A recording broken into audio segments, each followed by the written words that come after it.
Library right here, and where everybody hangs out for. This is where the donuts are. This is the important room. This is where the donuts are. We're not even police officers. Yeah. This is where we keep the antiques. Yeah. And where we keep some of the antiques. Are you taking Kathy? this to the police Yeah, I'm department? hiding. Pacific, in a couple of different sections. And this is the USS Indianapolis. Are you familiar with that story? Okay. And unfortunately, about 6 months ago, we lost Paul Murphy, who was one of our favorites here at the museum. And Paul was a crew member on the Indianapolis. We have a lot of really cool artifacts that date back to the Civil War and then forward to Iraq and Afghanistan. And over here, unfortunately, it's very small, but Civil War here on the right, and then World War I in both of these cases, just to your right and to your left.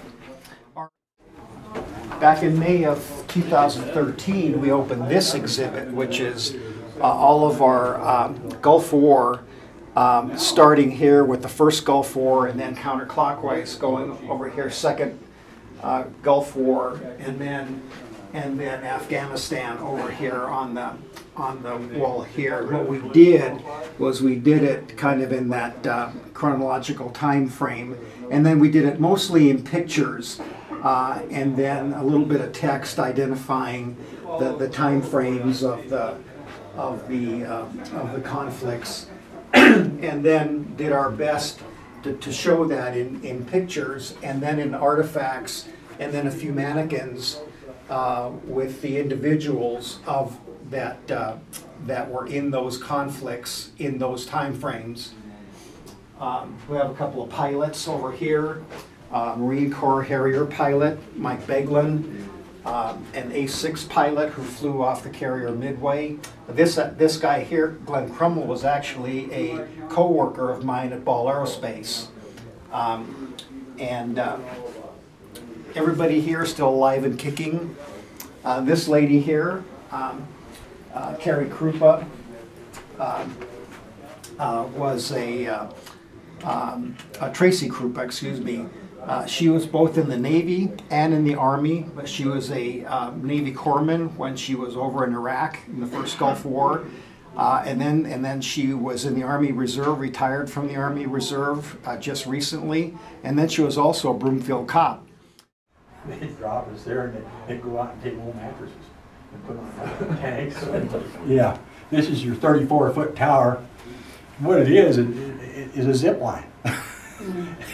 I thought it was a kick, but it kind of simulated door here of the aircraft and stuff, and that right there would wipe them out. They'd back and they couldn't get them to go out that door. The instructor, he's about maybe 5'4". I think he was from Ethiopia or someplace.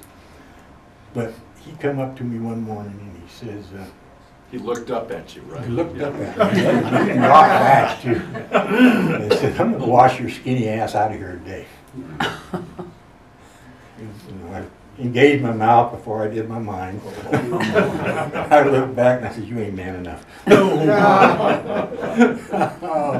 did I ever regret that? I had another, that was halfway through the first week, so I had a week and a half of running. Either if I wasn't running when we doing an exercise, I was running. The track around here, if I remember right, is 2 miles, and I got many miles around that thing. One thing about it though, he was with me every step of the way. And stuff. And come to find out that he was a marathon runner. Jeez. And he said, I wasn't really too gung-ho, I just wanted to get through this thing. And he said it looked like I was kind of getting a crawful of what was going on there. And so he said, I figured I'd get you pepped up so you'd make it through okay and stuff. I tell you, I was really in shape when I got out of there.